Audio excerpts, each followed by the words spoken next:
Okay, we're in business. So here's where we were last time. We were talking about integrals in polar coordinates, and I'm going to start with an example, another example, to compute an integral. This integral right here, where the domain, right, is an annulus. An annulus is, think of it like a ring. I like to think of it also as kind of a moat. Right, if you imagine a castle in the middle, and the annulus is the moat surrounding it. Okay, so how are you going to do an integral on this domain? So there are a couple of different ways that you could do this that don't work very well, if at all. First thing you could do, that you could try to do, is to start by doing an integral over kind of the whole disk. Right? And then subtract from that the integral over the inside part. Right? Green minus purple, basically. And, of course, you would think that would leave you with exactly what you wanted. Under other circumstances, it would. The problem is, if you look at this integrand here, that integrand at the origin, right, x and y are both 0, that integrand is not defined. And you therefore don't actually have a double integral that we have a definition for, right? Every integral that we've got a definition for is an integral of a continuous function defined everywhere in the domain. This isn't.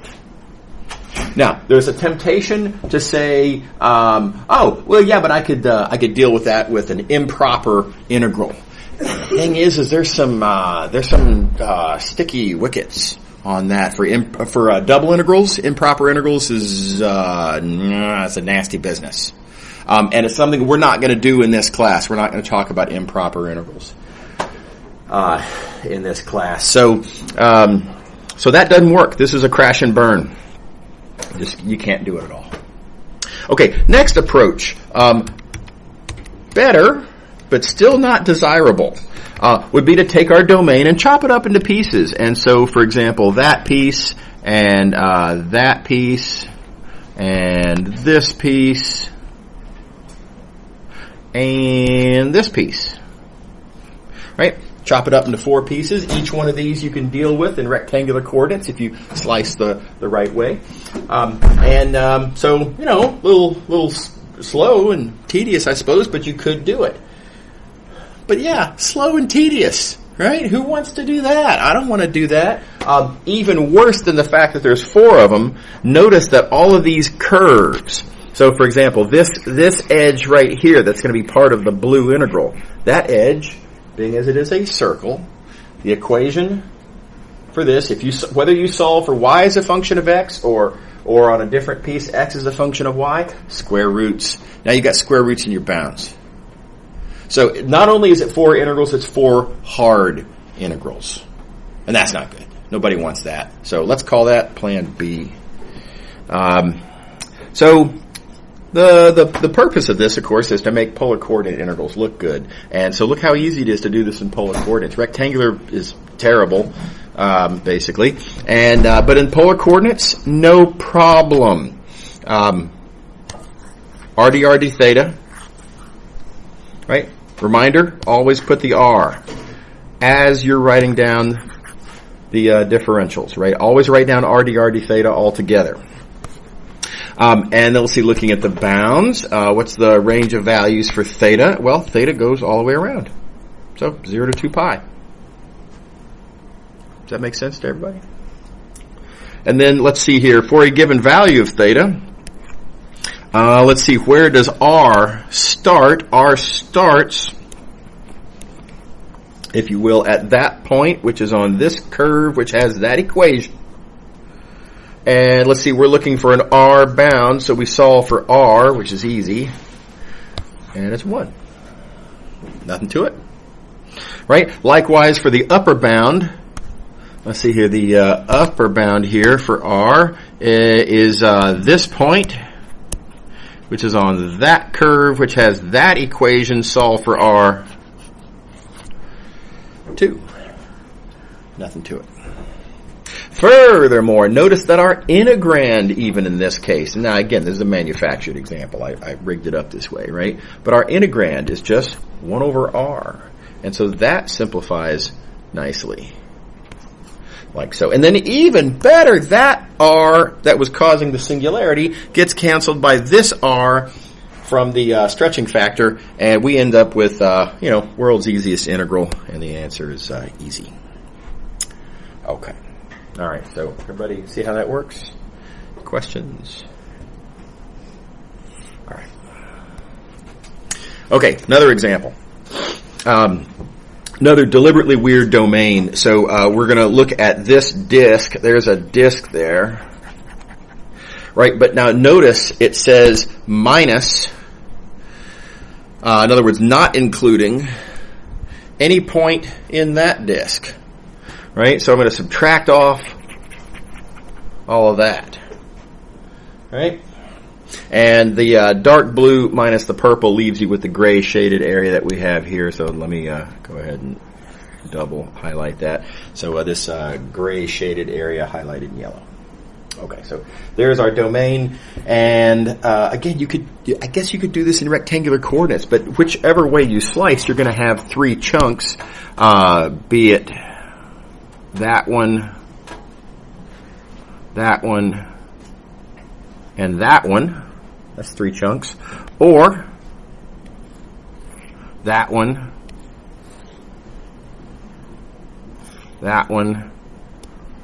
and that one. Right? Either way, you got 3 chunks.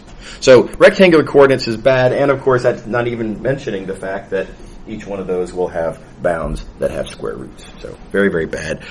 In polar coordinates, things work out pretty nice. RD theta, can't emphasize enough, always write down your stretching factor as you're writing your differentials. Don't want to forget that stretching factor. Just to be clear, by the way, this stretching factor tends to be worth a lot of points. Now, you can view this in a glass half empty kind of sense of, oh, wow, we're going to lose a lot of points just for forgetting the one little thing. That's a glass half empty point of view. The glass half full point of view is you get a lot of points just for writing down your stretching factor. Right? So, don't leave the money on the table. Take the point. Make sure that you get those. And again, you get that by writing it down as you write down your differentials. Okay, so there's that. Let's see the integrand. X is our cosine theta. No problem. And then let's start talking bounds. Theta. Well, theta does not go all the way around. Right? There is a least value of theta, and then these theta slices stop at a greatest value of theta. So there really is a start and an end. Where they start and end, there's different points of view you can take. The brute force approach to finding, say, that point would be to notice that it's on that curve with that equation. It's also on that curve with that equation. Now, where did that come from? Well, you do have to do a little bit of work. You have to actually take the equation, the boundary anyway, of this disk. So the boundary is a circle with a clear equation, and you got to, chapter 1 methods, and convert that into polar coordinates, and I claim you end up with this. We've done a bunch of examples of this back in chapter 1. Make sure that you're up to speed, good at those, because there's going to be a lot of that kind of thing in 5.5. Okay. All right. So you write those down, and then you notice that the point that you're interested in, being as it is on both of those curves, you have to look then at both of these equations and solve, and you can find the value of theta. It's not even that bad, but there is an easier way to do it in this case. Sometimes you get lucky. I think this is a trick to be that's worth being on the lookout for. That point, you'll notice, relates to that distance, which is a radius of that circle, which is 1. That distance, also a radius of the same circle. And that distance, which is a radius of that circle. So we've got here 3 sides of a triangle. They're all radii of circles of radius 1. They're all 1, therefore, just by observing that they happen to be radii of corresponding circles. And as such, this is an equilateral triangle. I instantly know that this angle minus pi over 3. Minus because it's down here. Is everybody good? So this lowest value of theta then, that angle minus pi over 3.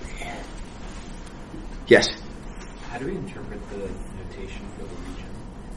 Oh, yeah. So this is saying we're looking at so this is a disk, right? So that this is the less than or equal says I'm looking for points whose distance is less than 1, and therefore it's referring to sort of the inside, right? So this says we're looking at this disk, and then we're going to subtract. Oh, yeah, I'm sorry. I think I have so maybe you were confused by my mistake here. This needs to be less than or equal, because this means that we're going to exclude points that are in. I intended to write it as excluding this disk, but I sort of double excluded. You know what I mean? I should have said either exclude this disk with this being a less than or equal, or union with this outside of a disk. Anyway. My mistake. So let me fix that here.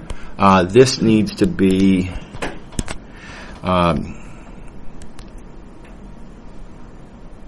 less than or equal. I'll get that fixed and updated as soon as possible. Sorry about that. So the intention here is it's the green disk, and then we're going to exclude this blue disk, which is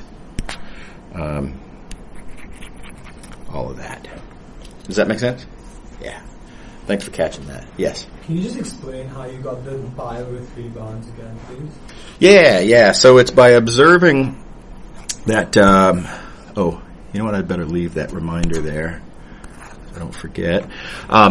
So it's by observing that all 3 of these edges are radii of known circles, known radii, radius equal to 1. So this one is a radius of that circle, right?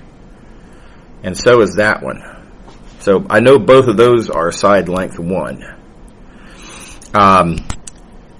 This is not, but it's a radius of that circle, which has known radius 1. Right? That's because of that right there. This right here. And so that makes that side length 1. Does that make sense? And so knowing that all 3 of these sides have length 1, equilateral triangle and high school geometry, etc. Is that right? Cool. Yeah. All right. Okay. Yeah. Note to self to fix that. Okay. So, right. So, this is negative pi over 3, and then likewise this is pi over 3. Okay, then for a given value of theta, let's fix a value of theta. Let's arbitrarily say that one. R starts at that point, which is on that circle, which has that equation. Solving for R, because we're looking for an R bound. And we get R equals 1. And then for the upper bound, right, we stop. R stops at that point, which is on that curve, which has that equation, again, previously solved for. Right? And solving again for R, which again, straightforward, is that. What do you think? Everybody happy? And it's not a bad integral. You're going to end up with, there's some trigs going to show up in that integral. Quick reminder as well while we're here, don't forget Calc 2 is a prerequisite for this course. I'm going to assume that you're really good at doing integrals, by which I mean really good at substitutions and integration by parts and integrals that have a bunch of trig in them and what I'm going to call standard stuff, right? So what you don't need to be good at is obscure stuff like hyperbolic trig functions, inverse hyperbolic trig functions, weirdo kind of things. But anything that's the relatively easy methods from Calc 2, you got to make sure you're really good at those. Okay. And by which I mean polished, right? Not that you were good at it 6 months ago, right? But that you're good to actual execution. Okay. All right. This next example is really fun. It's of historical interest, by the way. This integral itself is, first of all, let me communicate, this is an important integral to be able to compute. This relates to statistics. The integrand here, e to the negative x squared, is an example of what's called a normal distribution. This not only mathematically important in the study of statistics, it's also extremely common, I'm going to say, out in the real physical world. Lots of things work that way because of reasons that I can't really go into. But it's a very, very natural, physically natural and mathematically natural distribution. Being able to compute its integral, of course, integrals are how you compute probabilities. Very big deal in statistics. That's the good news. The bad news is there's no antiderivative. Closed form antiderivative for this integrand. So this is important and hard to do. So here's the clever idea. I wish I'd thought of it. This does date back a long time, but this is a really tricky move to be able to do. First done about 200 years ago. First idea is to give it a name. We're going to call it J, whatever that value is. Next, I'm actually going to compute J squared instead of J. I'm going to multiply J times J. You'll see why in a minute. But legal, right? J times J, J squared. Okay. Yes, there's a different dummy variable here, but of course dummy variables don't matter, right? The name that you give to the variable with which you're doing the integration doesn't make any difference. Okay. Now, being as it is that this is J, it's just a number. Numbers are allowed to move in and out of integrals. So I'm going to pop it right in there inside of the y integral. Legal. It's just a number. Okay. Everybody okay with that? Okay. Now I've got an integral inside of an integral. Remember, when you're looking at an inside integral, variables further to the outside are constant. That means y is a constant as far as this green x integral is concerned. That means e to the negative y squared, for the purposes of the green integral, is a constant, and I can move that constant inside of that integral, like so. Right? That's tricky. Everybody with me? Okay. All right. And then, of course, a little bit of algebra. No big deal. There's simplifying the integrand. And, of course, also notice that this is literally an iterated integral, and iterated integrals are double integrals. Okay. So we've successfully taken a question that we don't know how to answer, and it seems that we've turned it into a much harder problem. And it turns out that sometimes the first step of solving a hard problem is turning it into a harder problem, believe it or not. So the beautiful idea then is that once you've turned it into a double integral, there are more options on the table. There is no polar coordinates in single variable calculus, right? But there is for double integrals. And so I can just choose to do this in polar coordinates. Don't forget your stretching factor. Right? And having not forgotten my stretching factor, now I have a much easier integrand. This r, stretching factor, is part of the integrand, and this r integral, easy. Let u equals negative r squared. Right? Easy substitution. Everything works out. And we'll recall that what we were computing here was j squared. So we have successfully computed the square of what we actually wanted And therefore, the thing we want is the square root of pi. Yes? How do you know the bounds on the polar? Oh, yeah, great question. So, let's see, I'll zoom back in. We had x and y ranging over all possible values, right? So that means we were going over the entire xy plane, all of R2. Is that part okay? Yeah. So what I have to do next then is figure out how to express all of R2 in polar coordinates. And polar coordinates, well, you go all the way around. So theta goes from 0 to 2 pi. And then for each such direction, you go from 0 all the way out to infinity. So this is just kind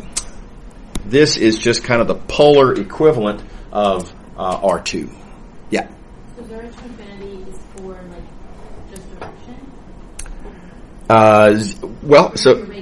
So what we've got here is theta goes from 0 to 2 pi. Theta goes all the way around, right? Then for any given single theta, then r going from 0 to infinity, here's r equals 0, and then it goes all the way out to infinity.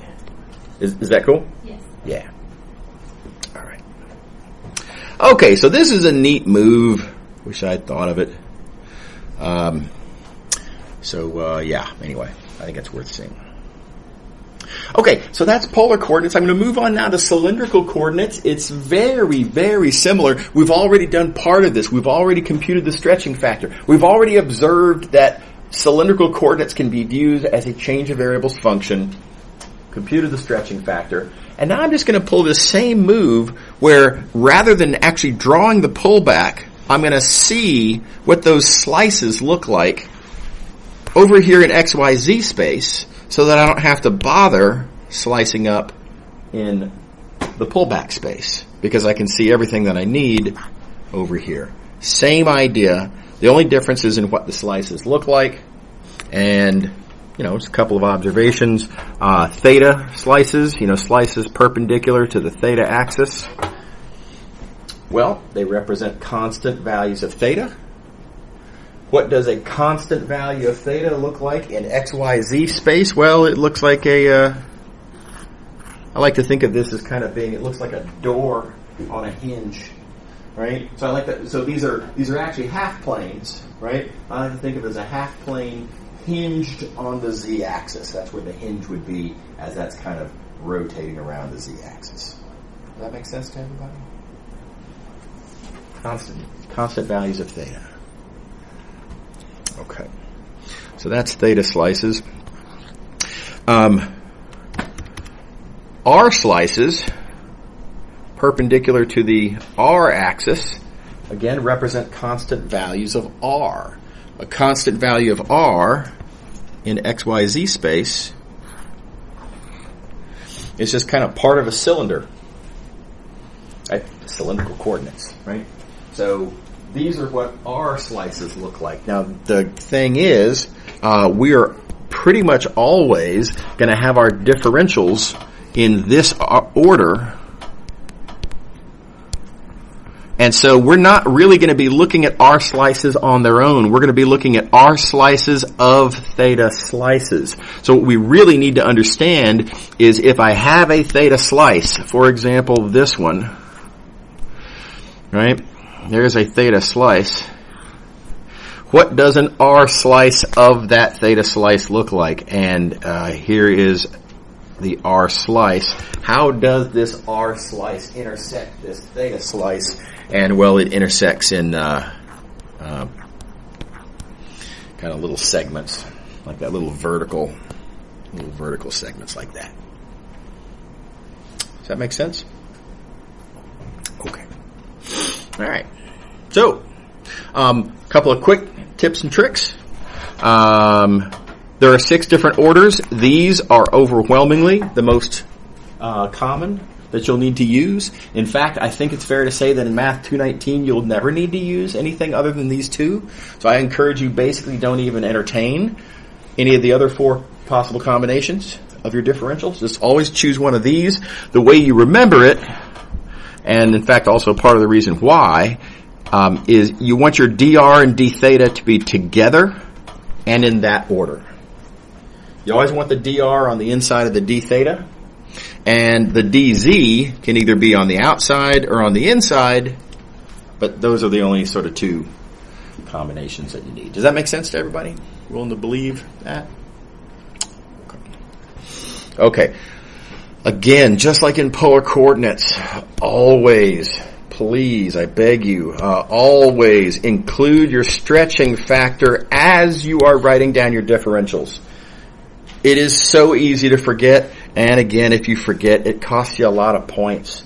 Costs you a lot of points because without that stretching factor in there, I can't distinguish your paper from someone who doesn't understand that there's a stretching factor, right? So it looks bad. It's a really bad look. Again, easy money. Don't think of it as a large liability for a small mistake. Think of it as an easy way to earn points for doing practically nothing, right?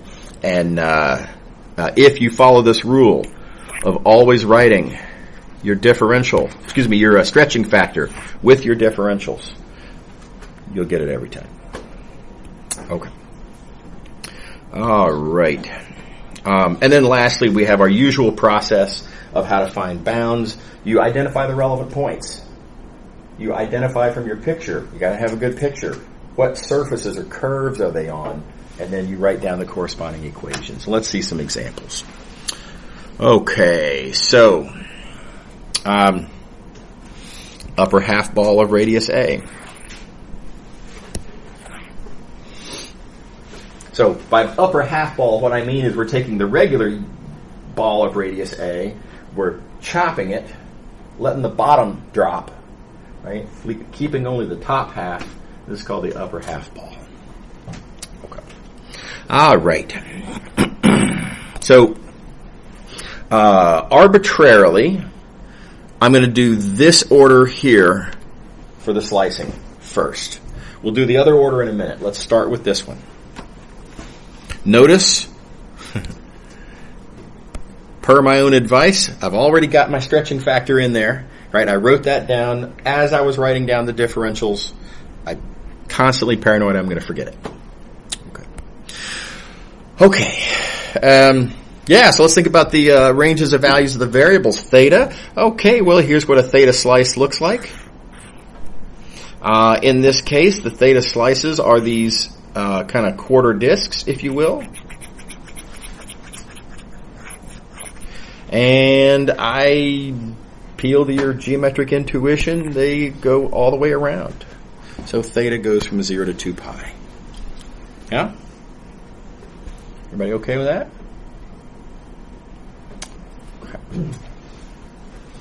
Okay, so now we fix a value of theta. Now we look for the range of values of R. Keep in mind now I want to draw R slices. Here's what an R slice looks like. Right, R slices are constant values of R. Those are little cylinders. But in particular, I'm only interested in R slices of my theta slice. And we've already kind of discussed that. And you can see here an R slice of my theta slice is just this thing right there. So there's our R slices. Is everybody with me? Everybody see how the geometry works out there? Okay, so, the first one is there on the z-axis where it's pretty clear R is equal to 0 because it's the z-axis. And let's see, then the last slice is going to be kind of over here, if you will.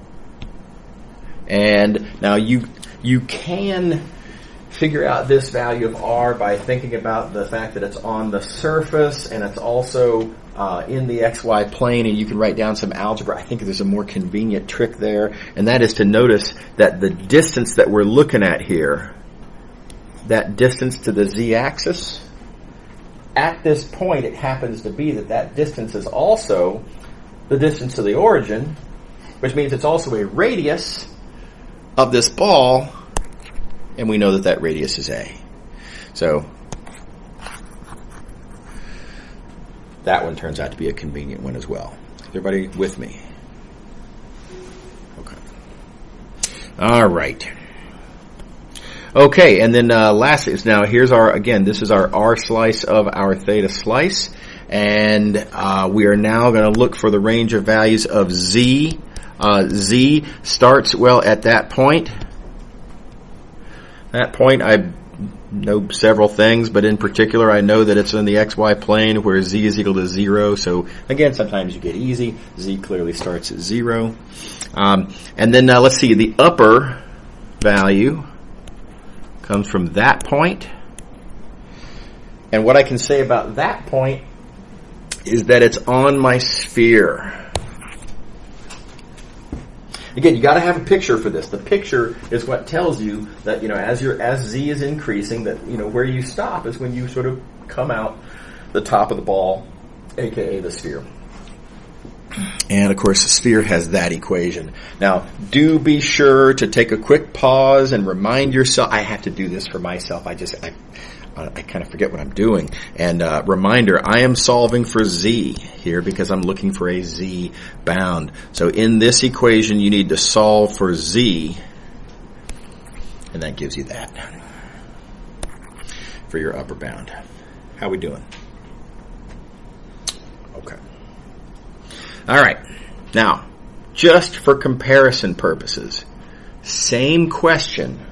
This time, we're going to slice it in the other order. So I've got my dr d theta together and in the usual order as always. This time dz on the outside. So starting with z slices. Z slices look like this. First one is down here where z is clearly 0. The last one is up there where z happens to be a radius of our known ball, and so z equals a. So z goes from 0 to a. Now, we focus on one such slice. Now we go into the next variable. See, the next variable is theta. Theta slices, of course, are here we go, half planes. But of course, we don't actually want the theta slice of the whole solid. We want the theta slice of our existing z slice. And that, again, you have to think about the geometry, but that theta slice of that z slice is just this little line segment right there. And what's the range of values of those theta slices? Well, again, I claim they go all the way around. You just got to see that from the picture, but they go all the way around from, therefore, 0 to 2 pi. What do you think? Everybody happy? Okay. And then, for our theta slice of our z slice, next question, range of values of r. R starts there on the z-axis where r is clearly 0. Freebie. R ends there. And again, you got to look at the picture. The picture is what tells you exactly what relevant part of the geometry we're interested in here. That point where r finishes is again on the sphere, which has that same exact equation that we saw in the previous slicing. Now, importantly, though, this time, keep in mind, we are trying to find an R bound. So we need to solve in this equation, not for Z. This time we're solving for R. And when you solve for R, you get that right there as your upper bound. Everybody all right? Okay, so there you go. In this case, which one of these orders was better, you might ask? And frankly, I think it's kind of a toss-up. I think these are both comparably, not knowing what my integrand is, I don't have any particular way to decide. How could we anticipate in advance which one of these would be better? As usual, try not to slice through corners. Right? And then also try not to paint yourself into a situation where you have to solve for something that you'd rather not have to solve for. So looking at the equation of the sphere, right, we know we're going to have this sphere show up somewhere. And I can see in this equation here, R and Z actually kind of participate kind of symmetrically, right? And so do I have a preference of, whether I solve for R, solve for Z? Not really. Kind of whatever. They're equally inconvenient. And so either one of these orders comparably convenient in this case. That won't always be, right? Sometimes it'll be either much easier to solve for Z, and if it's easier to solve for Z, then you want to do this with dz on the inside, where you'd have to solve for it. If it's easier to solve for R, you'd want to do it this way, where dr is on the inside instead. Okay, moving along. Spherical coordinates. A lot of the same stuff. We've already seen that the spherical coordinate formulas can be a change of variables function. We've computed the stretching factor for that spherical change of variables function. We know that there's a pullback, and we also know that if we just think through what slices look like, we don't even have to draw the pullback. Yeah, I'm going to be doing rectangular slices in rho phi theta space. Sure, right, fine. I don't want to. I'd rather see what those slices look like in XYZ space and slice it up as it is in XYZ space. So a lot of this is the same. Theta slices, still theta slices. They are still representing constant values of theta. And so, half planes hinged on the z-axis. Constant values of phi. Keep in mind, phi is the angle off of the z-axis, and so a constant value of phi would be a cone with its vertex at the origin. You might call this a half cone, I suppose, because it's just, you don't extend it beyond the vertex. It's just a half cone, just kind of like that, right? Again, keep in mind, depending on the order that we slice, we don't really need to know the whole slice. In particular, if I've done my d theta slicing already, right, I only really need to know not the whole phi slice. I just need to know what does it look like when I take a phi slice of my existing theta slice. And now again, you got to think through the geometry. What does this look like? This half plane, this cone, they're going to intersect just kind of on an edge like that. I should probably do this in the blue again. Just like this. That phi slice of that theta slice will just be an edge like that. And then likewise, now that, technically, you could say I'm going to need to know what my row slices of that are, and row slices are, well, that was too big to draw. Row slices are going to be little half spheres like this. But, again, don't really need to know that. All I really need to know is what happens when those intersect with these. And I point out that changing rows just mean you're kind of moving along that that phi slice of that theta slice. So pretty much that's your slicing process. You have your theta slices like this.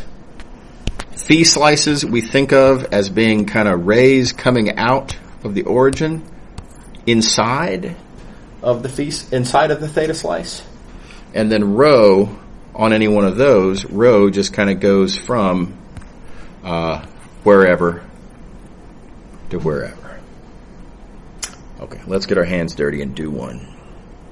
I'm sorry, I got ahead of myself. A couple of tips and tricks, and even better news than cylindrical. Of the 6 different options, it's really only one that you're realistically ever going to use. And again, if I were to really put my mind to it, I could come up with a counterexample where a different order would be better. But in my many years of physics and math stuff, I don't think I've organically encountered an example where I needed any order other than this. So for Math 219 purposes, you're safe. Just do this one order. That's all you need to know. So always d rho d phi d theta. Again, that stretching factor, so important. You're gonna forget it at some point, unless you always write it together all at once with the differentials, right? You should never ever write d rho d phi d theta by themselves. You should get the willies every time you do. Honestly, I got a little bit of a creep when I wrote this down, right?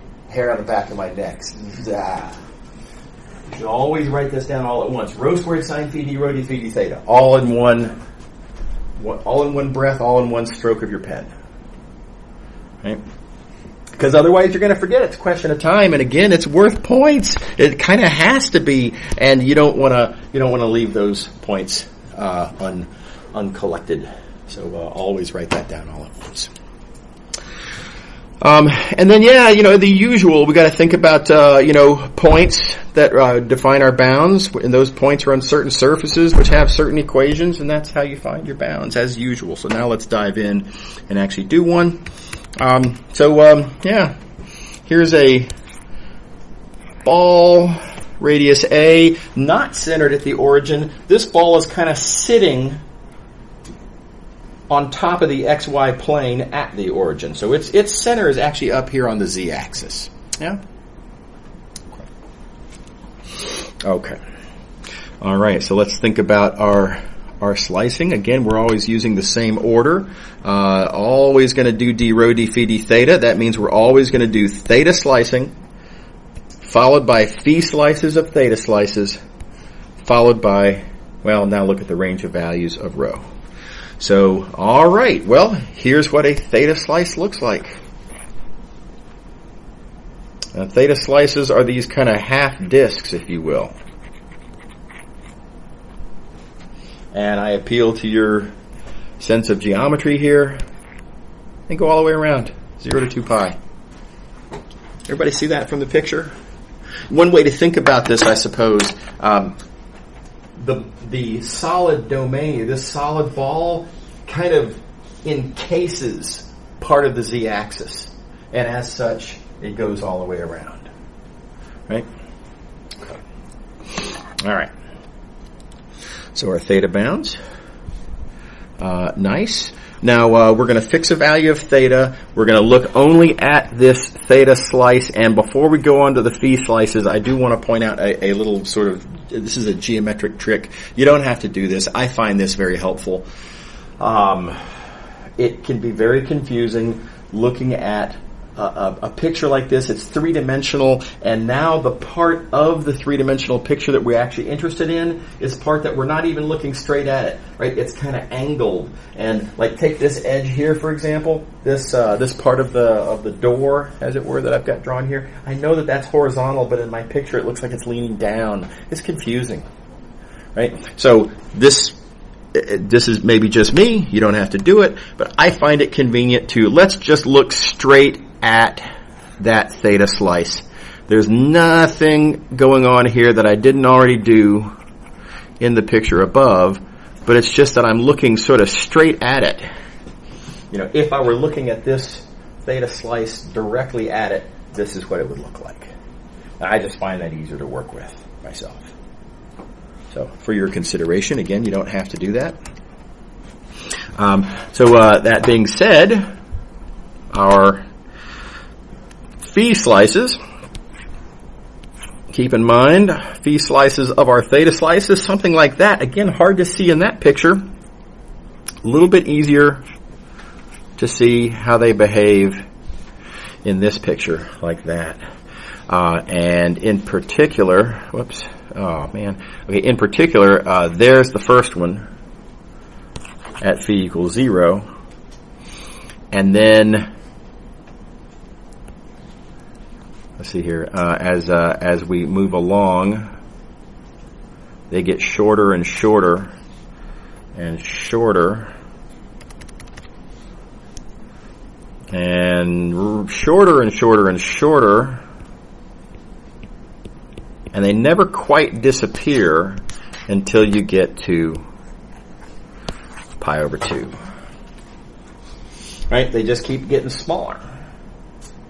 And when the angle is just barely above the horizontal there, yeah, they're really little short little slices, but they are still there. And so you got to keep going, and you're not done until you get to the horizontal. What do you think of that? Everybody okay with that? Okay. All right. All righty. So 0 to pi over 2. And now, looking at our, let's see here, our phi slice of our theta slice. That's what this is. I need to know the range of values now of rho. And okay, well here it is. And rho starts at that point, which is clearly where rho is equal to 0. Because that's the origin. Is everybody happy? Okay. The end, last value for rho, this point, and it's, I guess you could say it's on this circle, but let's remind ourselves where that circle came from. That circle, what that really is, it's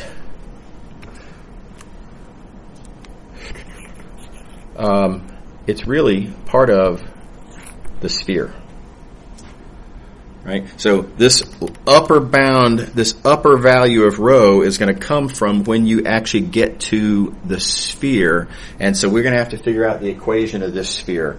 Now, there's some effort's going to go into that, right? We know it's got radius A. We know it's got center here above the origin on the z-axis. You got to write down that equation in rectangular coordinates and convert. You got to convert that down into spherical coordinates. And I claim that this is what you'll get. Make sure you can do that. That's a chapter 1 problem, right? So in section 1.7 we talked about spherical coordinates and how to write equations and blah blah. And it's just a bunch of plugging in and algebra and trig identities, right? Anyway, this is what you get. And again, make sure that you're proficient with that. And that's our upper bound. Right there. Okay. All right. Let's see. How are we doing time-wise? Okay. All right. So let's see here. Last few things I want to say for today, and then we'll finish. Golly, let's see. This is, by the way, our 3rd day in section 5.5. Clearly, we're nowhere near done. I hope we'll finish it Monday at this point. I really think we should. Anyway, you'll have noticed by now having a really good picture is very important. You rely critically on the picture. And I went to some trouble and made sure I had good pictures here, and I encourage you to do the same, right? Make sure that you have good pictures. A couple of tips. Don't try to get all your work done on a teeny tiny little picture about this big, right? I understand the motivation to want to save paper, but it's not worth it, right? So give yourself don't use the entire page, right? But give yourself a respectable amount of space to draw your picture. Keep in mind that the very first thing that you draw is not going to be the whole story, right? We're going to take our whole thing, but then we're going to look just at a little slice, and then of that we're going to look at just a little piece, and then I need to be able to see what's going on just in that little relatively small spot. So if your initial picture is small, the part where the action's going to happen is going to be even smaller. So don't make it too small. You're probably not going to understand exactly what your thing looks like right off the bat. You might need to draw your first one. Take a respectable crack at it. Do your best, right? And with that first drawing, it's not going to be good. And then learn something from it. Realize from your drawing, okay, this intersects with that, and I see how that kind of looks. And you learn a little something, and then take a second attempt at it. Right, your second attempt having the advantage of learning what you've learned from your first attempt. Your second one will be better, which will help you learn a little bit more about what it looks like, which means that your third attempt will be even better than that, right? And you might have to do this several times, right? There's no magic rule on how many times to do it. I'll remind you, on the exams, you do have scratch paper, right? You've got 2 whole physical pages. It's arguably 4 pages in a sense in terms of sides. Plenty of space to stretch that out as much as you need to. Get yourself a good drawing, and then on your actual submitted work, namely on the physical page that the question's written on, draw just your good image.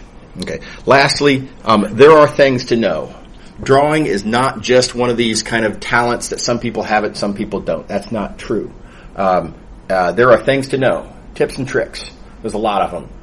I encourage you to look at my recordings on my YouTube channel. Miscellaneous topics playlist. The videos are called Drawing 1 and Drawing 2. It's about an hour of discussion. It's everything that I know about mathematical drawing. And some of the drawings from our notes are the examples that I go through. Like, how exactly did I draw this hard-looking drawing here? And I talk about why certain aspects of how I drew it are important, how that contributes to making it look real, etc. So make sure to learn those techniques if you don't know them already, and then practice. It does take a little bit of your finger skill, hand coordination. Just running through these kinds of things a certain number of times helps. So this represents time. Right? There's no way to get around that. It's going to take time to get to where you can make good pictures, but it's a very important skill to have. Okay, we're out of time. Calling it right there. Let's see here. Okay, so y'all have a good weekend, and pick up here on Monday.